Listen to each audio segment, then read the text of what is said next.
नमस्कार दोस्तों, मेरा नाम अंकित द्विवेदी है। मैं साइकोलॉजिस्ट हूँ प्रतापगढ़ से। स्वागत करता हूँ आप लोगों का अपने यूट्यूब चैनल पर। दोस्तों, आज हम बात करेंगे ओसीडी। ओसीडी क्या होता है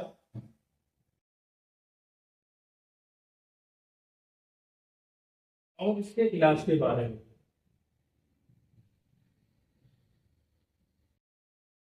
और इसके इलाज के बारे में दोस्तों, इसके पहले के वीडियोस में मैंने आपको बताया था कंटामिनेशन ओसीडी के बारे में, जिसमें व्यक्ति के मन में बार बार ये विचार आता है कि मेरे हाथ गंदे हैं, जिस कारण से घबराहट होती और जाके वो कंपल्सन करता, मतलब हाथों को धुलता है और थोड़े समय के लिए से आराम मिल जाता है। फिर विचार आते हैं कि आपके हाथ गंदे हैं, फिर घबराहट होती है, फिर हाथों को धुलता है, फिर आराम मिल जाता है। एक ओसीडी और होती है, इसे बोलते हैं रूमिनेशन ओसीडी। उसमें व्यक्ति के मन में कोई एक विचार बार बार आता है और वहां पर वो जो कंपल्सन करता है वो मेंटल कंपल्सन करता है, वो फिजिकल कंपल्सन नहीं करता। आप इसे एक उदाहरण से समझिए। एक पेशेंट है जिसका नाम रोहन है। रोहन 27 ईयर मेल है, जो कि अविवाहित है, अनमैरिड है। उसके मन में जो विचार आते हैं, विचार ये है कि हमारे परिवार में हमारे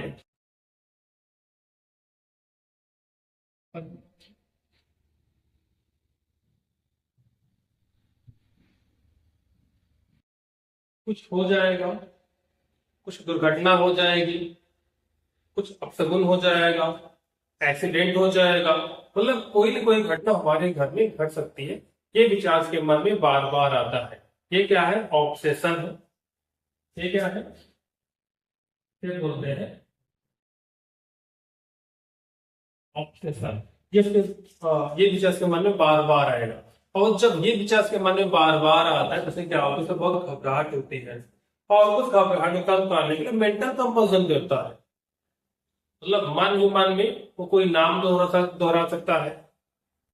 मन में ही मन में वो ईश्वर का नाम ले सकता है, या कोई शब्द बार बार बोल सकता है।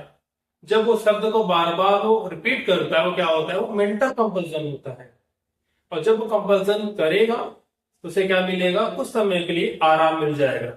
यहाँ पे ऑब्सेशन क्या है? ऑब्सेशन वो विचार है कि घर में कुछ हो जाएगा, किसी की डेथ हो जाएगी, एक्सीडेंट हो जाएगा, कुछ बुरा हो जाएगा। ये क्या है? ऑब्सेशन है। ऑब्सेशन के बाद घबराहट, और घबराहट कम करने के लिए वो मेंटल कंपल्सन, मतलब मन ही मन कोई विचार लाना है। तो अगर वो इस बीमारी से बाहर निकलना चाहते हो तो सबसे पहले अपने आप को ये बताए कि ओसीडी में क्या है। जो विचार आते हैं, पेशेंट को लगता है क्या है? पेशेंट को लगता है कि जो विचार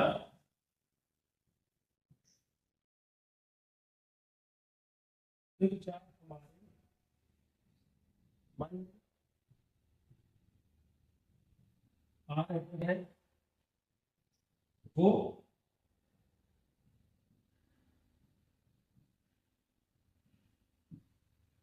सच हो जाएंगे। या फिर मन में विचार आता है कि हमारे मन में चीजें आ गई, मतलब वो घटित हो गया। मतलब जो विचार हमारे मन में आया, जो विचार हमारे मन में आए, वो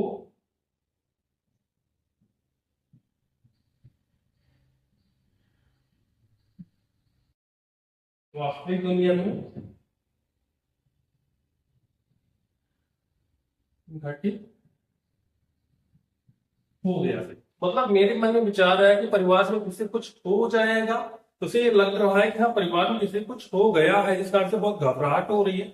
और घबराहट कम करने के लिए वो कोई ना कोई एक मेंटल कंपल्सन कर रहा है। अब जब किसी को इस प्रकार की ओसीडी होती है, तो वहां पे उससे डिसीजन लेने में समस्या होती है। वह अपना निर्णय नहीं बना पाता। तो ये जो रोहन है, 27 साल का अविवाहित पुरुष है, वो जॉब करता है और जॉब में भी निर्णय लेने होते हैं।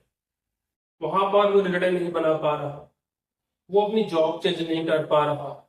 जॉब इसलिए चेंज नहीं कर पा रहा है क्योंकि जब वो जॉब चेंज करेगा तो वहां पे प्रमोशन होगा, और प्रमोशन होगा वो बड़ी पोस्ट पे जाएगा। जब बड़ी पोस्ट पे जाएगा, जब कोई बड़ी पोस्ट पे होता है उसे निर्णय ज्यादा लेने होते हैं, उसे ये लगता है कि हम निर्णय नहीं ले पाएंगे, और उसका सारा समय जहाँ पे जाता है इस स्थिति में, इस विचार में फंस के रह जाता है, जिसके कारण वो प्रेजेंट वाले जो काम है वो नहीं कर पा रहा।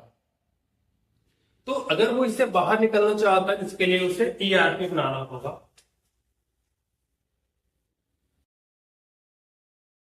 ठीक है, मतलब एक्सपोजर और prevention therapy. Exposure and response prevention therapy मतलब जिस चीज से घबराहट हो रही है, हमें उसी के बीच में रहना है, बार बार एक्सपोज करना है।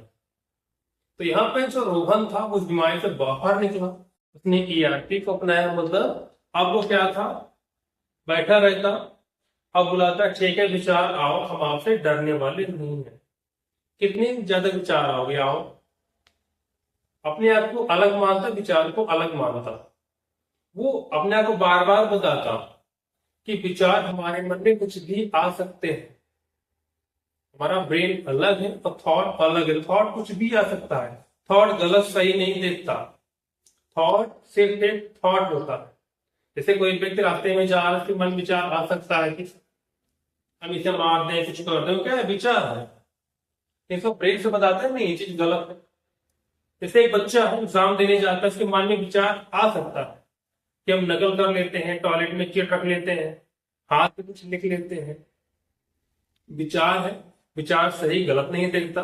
विचार सिर्फ ये आपकी हेल्प के लिए, जितना वो थॉट प्रोड्यूस कर सकता है उतना थॉट वो प्रोड्यूस करता है।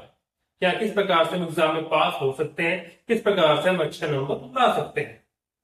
और उसमें आपको एक ऑप्शन ये भी देगा दिमाग कि आप पढ़ के भी अच्छे नंबर ला सकते हैं। तो आपका ब्रेन आपकी सहायता कर रहा है। आप चिट बना के ले जा सकते हैं, चिट आप कहीं पे छिपा सकते हैं या आप पढ़ सकते हैं। तो वहां पर आपका ब्रेन आपको सजेस्ट कर रहा है कि तुम्हें हमको क्या अपनाना है, हमारे लिए क्या बेस्ट है। आपका ब्रेन क्या करेगा, वो एनालिसिस करेगा ना, हमारे लिए बेटर ये है कि हमें पढ़ के एग्जाम देना है।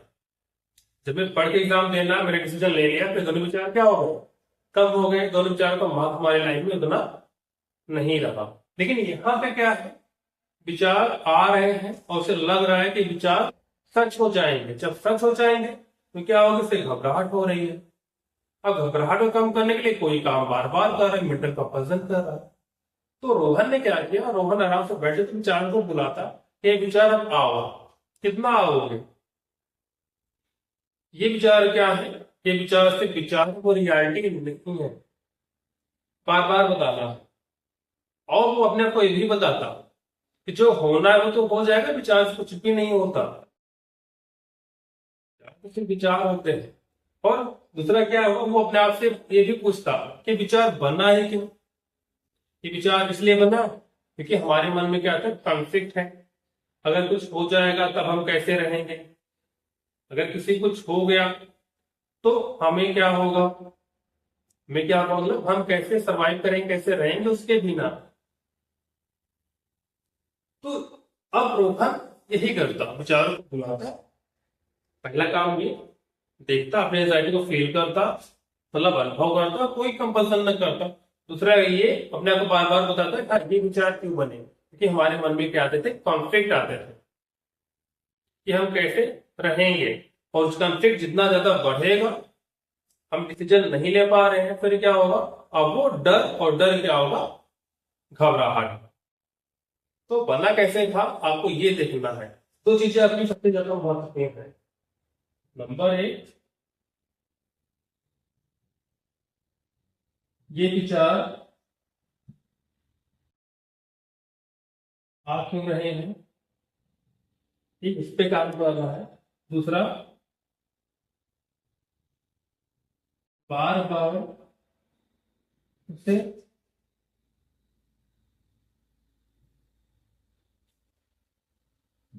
सहन करना है और वो एक्ट नहीं करना।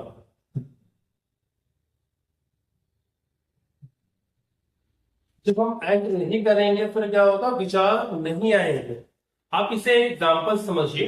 जैसे एक व्यक्ति, इसका एक पड़ोसी है, और पड़ोस में एक बच्चा है, बार बार से घर में आता है, ठीक है। आप घर वाले से चॉकलेट देते हैं, कहानी चलती ही गई, अब उसकी हैबिट पड़ गई कि पड़ोस में जाएंगे, बैठेंगे, भैया हमें चॉकलेट देंगे। अब क्या हुआ, अब वो चॉकलेट देना नहीं चाहते, तो बच्चा आया और चॉकलेट नहीं दे रहे, तो बच्चा क्या हो, कुछ टाइम तक बैठा रहेगा ना, हो सकता है 20 मिनट तक बैठा रहे, अब मिले अब मिले अब मिले, और वो उससे फाइट नहीं कर रहे, बच्चा 30 मिनट बैठा चला गया, फिर अगले दिन कब तक रहेगा, 25 मिनट तक बैठा रहेगा, फिर 10 मिनट बैठा रहे, तो वो आएगा, और जब उसे चॉकलेट नहीं मिलेगा तो क्या होगा, वो चला जाएगा। तो वैसे विचार है, विचार आ रहे हैं ऑफिसर वाले, आप कंपल्सन नहीं करेंगे तो थोड़ा आपको परेशान करेगा, डराएगा, घबराहट के रूप में डराएगा, एंजाइटी होगी, और आप कंपल्सन कर देंगे फिर क्या होगा, तो रोज जाएगी इस तरह। तो अगर आप कंपल्सन नहीं करेंगे तो हो सकता है कि पहले दिन टाइम हो जाता है कि दिमाग में घबराहट ज्यादा लेके आए, अगले दिन क्या होगा, घबराहट कम होगी और कम होगी और कम होती चली जाएगी।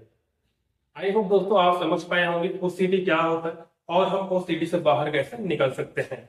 और फिर भी अगर ठीक नहीं हो रहा दोस्तों तो आप साइकोलॉजिस्ट से मिल सकते हैं, पहले डॉक्टर और दूसरे होते हैं साइकियाट्रिस्ट।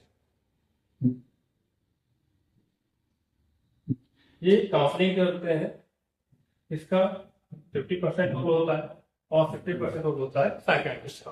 50% रोल साइकोलॉजिस्ट जो कि जो कि साइकोलॉजिकल लेवल पे काम करेगा, जो कि मनोवैज्ञानिक लेवल पे काम करेगा, और 50% रोल होता है दवा का, जो कि बायोलॉजिकल लेवल पे काम करता है। अगर आप दोनों का यूज करेंगे, साइकोलॉजिस्ट को दिखाएंगे, साइकियाट्रिस्ट दिखाएंगे, तो आप बहुत जल्द अब से बाहर निकल सकते हैं।